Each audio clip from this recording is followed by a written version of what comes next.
Welcome to the presentation. My name is Alexia and I will be presenting Project A2, Basic Community Amenities.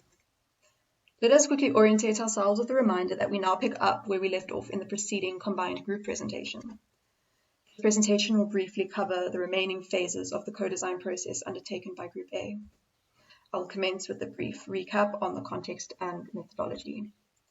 The area of research is Moreleta Park, the east of Pretoria, and is characterized by spatial inequality and hard boundaries.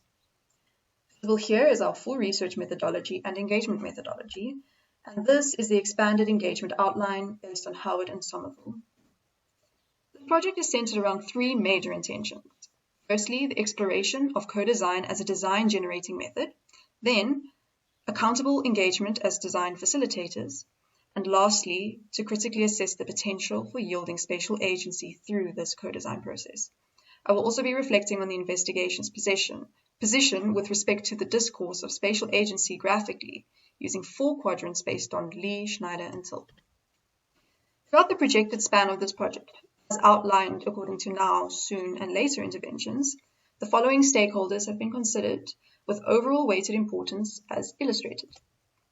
Now onto the co-design dialogue, and the final phases as investigated by Adrian and myself in interrogating the physical and social boundary conditions. We start by concluding phase 4.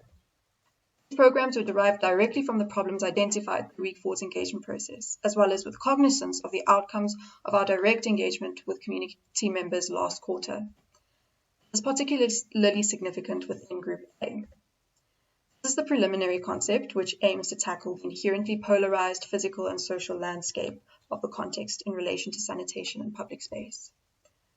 This necessitated the interrogation of socially constructed scarcity, spatial justice and healing, and event architecture in terms of theory. Whilst addressing the physical barriers and socioeconomic barriers, it is also possible to address the right to the city by further improving public experience. In prioritizing dignification through provision of safe, crucial amenities, and the advocacy thereof, it is proposed that spatial agency may take effect. Section 10 and 27 of South Africa's Bill of Rights sits at the core of this project. It stands as an important reference to the values that are recognized at a constitutional level in our country, and I hope to further embody it in reality through spatial agency. Having generated conceptual ideas, we then began the process of co-evaluating these primary ideas.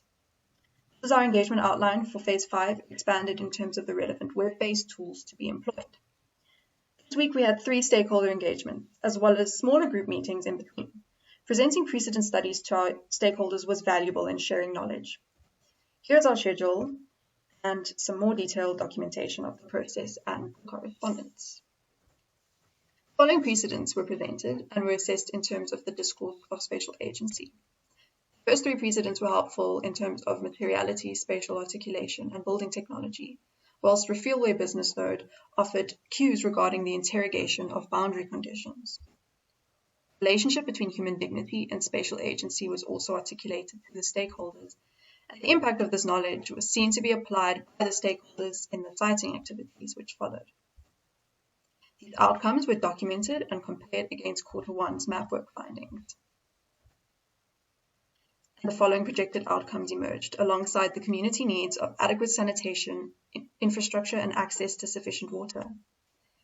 Outcomes are to be considered against the programs identified, and spatial articulation is to be informed by our engagements, as well as key insight from prototype interventions explored in the precedent studies and in the Q1 work.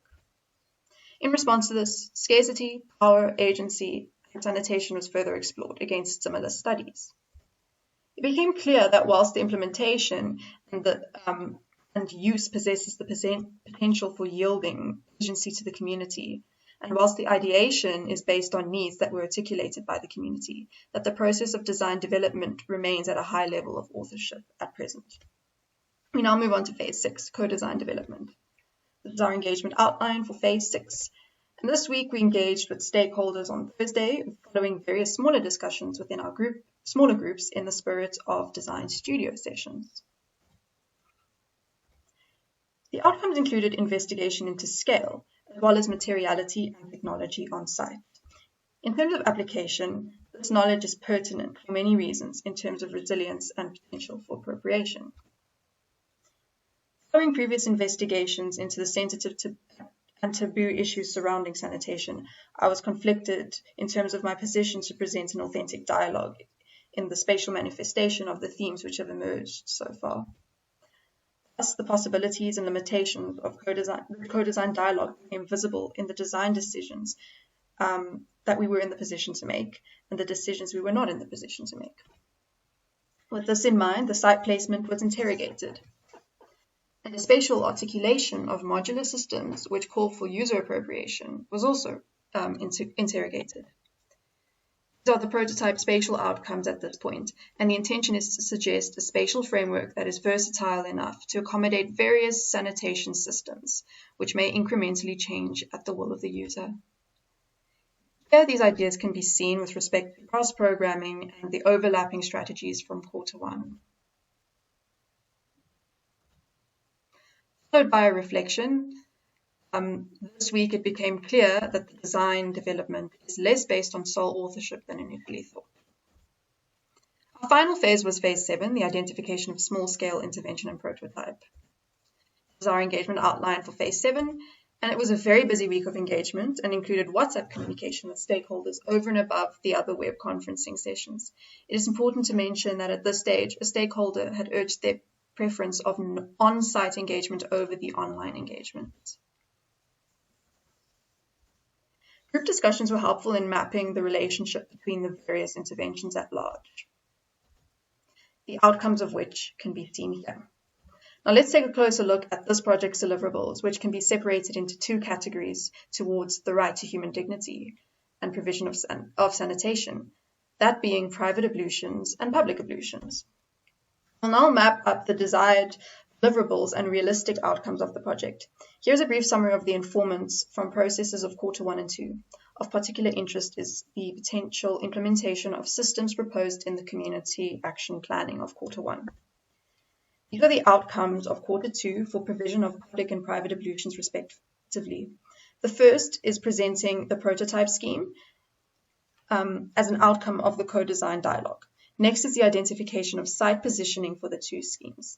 The third outcome is further spatial exploration based on one of the site positions identified for each scheme to explore co-design as a design generating method.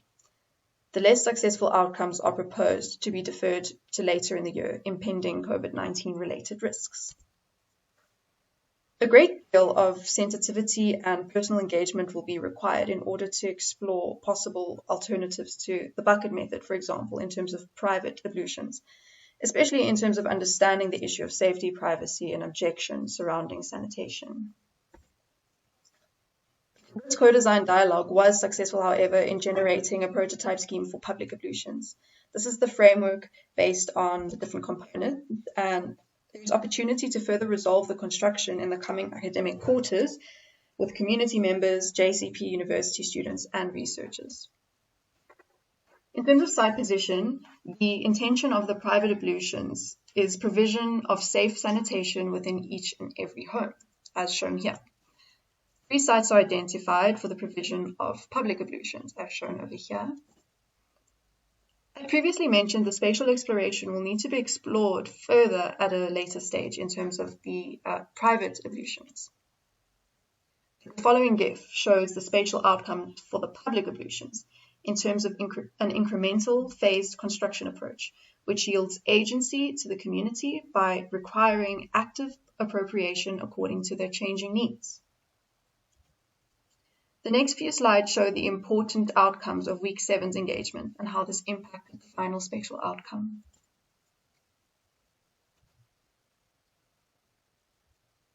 In light of these outcomes, it becomes clear that production and implementation of the project presents the opportunity to involve a variety of parties in various capacities. Overall, the intentions of this project may be considered a success. The design process with stakeholders may be seen in light of yielding spatial agency through advocacy, whilst the manifestation of the design intervention itself may be seen to yield spatial agency to the community. With human dignity as the end goal, it is hoped that this project may function as a step in the right direction with regard to these intentions. There is potential to utilize the outcomes of quarter 3 and 4 in wake of contributing to this goal. and naturally this has made new questions visible. In this way, it is clear that spatial agency has indeed begun to take effect.